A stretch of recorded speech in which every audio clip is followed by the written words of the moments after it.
Coming up on this week's edition of Wildcat Weekly, girls volleyball, the drum majors, and homecoming dinner. All this and more coming up next.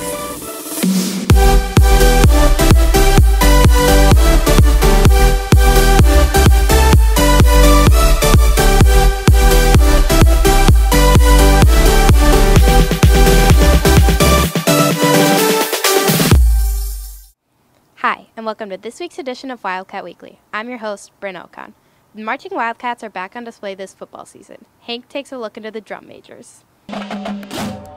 It's now fall season at Neuqua Valley, which means fall sports, homecoming, and more. I zeroed in on the drum major and what exactly their role is in the marching band. Well, drum major is usually the leader of a marching band, and a big thing that we just have to do is just be the spirit and the energy for people in the band. As far as the logistics, we conduct for the halftime show. During parades, we conduct with our maces. A drum major has two main aspects. We help the band with musicality, so we'll be up on the stands conducting during the shows, or if we do any festivals or performances in that aspect. And we also work on elevating the band to the highest possible level. Being the hype man of the whole marching band is important, not only to the marching band, but to the drum majors themselves. We all value music in our lives, and we understand how privileged we are to have this band program and these amazing teachers that we get to work with. And they're just such incredible people that are always so kind to each other. They understand leadership roles, and they want to be able to work together to make something that's really cool. If you are interested in becoming a drum major, according to Mrs. Bender, along with a written application and an interview, there are specific personal qualities that make a drum major applicant stand out. We believe in what's called servant leadership. So our whole mission for the leaders is to do the right thing because it's the right thing to do, and to put the needs of the ensemble before their own, to really have a vision for getting the group to be as successful as possible. Now when you're at a football game, you can acknowledge the hard work that a drum major puts in. For Wildcat Weekly, I'm Hank Pelter. Neuqua has 20 new teachers this year, and 2 of them are Neuqua graduates. Karina takes a look at these former Wildcats. Mrs. Hannon and Mr. Lean have returned to Neuqua after over 10 years. However, after all that time, Neuqua has mostly remained the same. There's a feeling of acceptance when you walk through the doors. There's a feeling that the staff is really behind the students, and I can definitely see that now. It still feels the same. Like, all the teachers are positive and encouraging, but you still have those high expectations of the students. While it still feels like the same place, a major change is that some of their teachers are now their colleagues. Being colleagues with some of my previous teachers is pretty cool.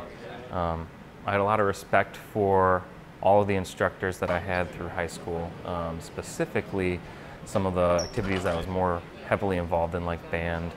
It's a little weird because you're allowed to call them by the first name for the first time, but I don't think I can, so they'll always be Mr. and Mrs. to me. Not only did they end up working with their previous teachers, they also worked with their previous classmates. Mrs. Hannon is a friend of mine from high school, and I thought it was really funny when we came back to our first day of new teacher orientation this fall, and I saw her, I was like, "What are you doing here?" And she said, "Well, what are you doing here?" So it's really neat to have peers that you knew in high school that are now back in the same profession as you. Mrs. Hannon hopes to inspire students as she has been inspired in high school.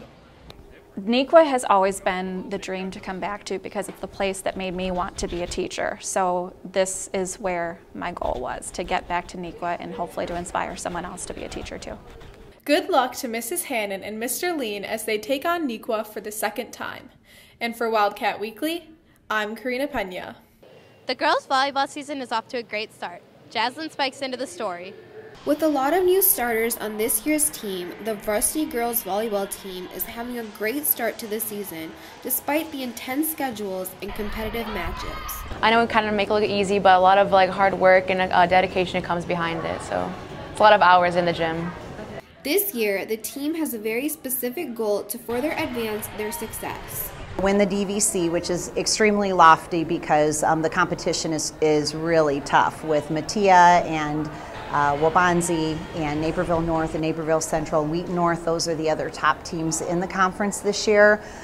So it is very, very competitive. The girls are always finding new ways to put their best foot forward and making sure they're always working as a team. The thing that I'm most proud of this group for is embracing the roles that they have within the team and all working together for team success. Have a great rest of the season, and for Wildcat Weekly, I'm Jocelyn Anoa.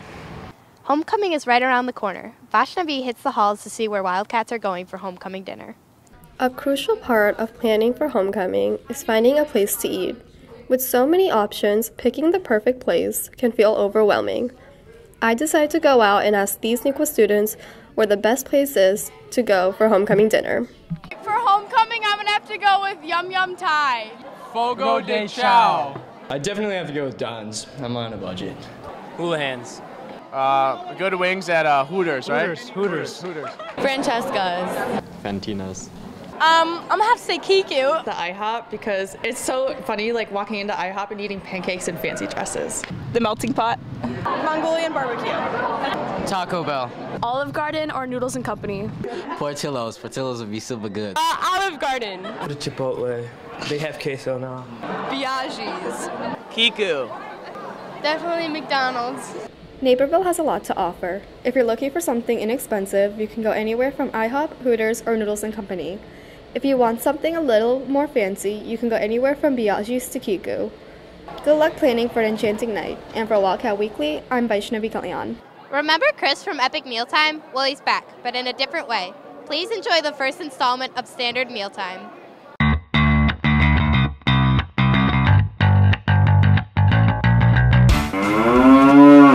Ted's Montana Grill is located at 39 West Jefferson Avenue in downtown Naperville. Ted's is not your average restaurant. It has a very unique background. Ted Turner started building back up the bison herds. Well, a lot of people didn't eat bison. So him and a gentleman by the name of George, who started Lone Star Steakhouses, got together and came up with the concept for Ted's Montana Grill, where all our bison and beef are all free range, antibiotic-free, steroid-free. I say Ted's is what you call guilt-free eating. Ted's burgers can come in beef or bison for a slight upcharge. Ted's also has a very large selection of burgers. The Avalon is the most popular burger. It's made with a Gruyere cheese, caramelized onions and bacon and blue cheese crumbles. The second is the George's Cadillac.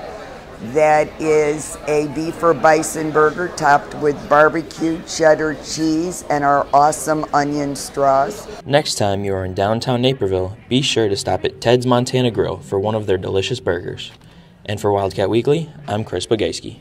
Thanks for watching this week's edition of Wildcat Weekly. Have a great weekend, Wildcats.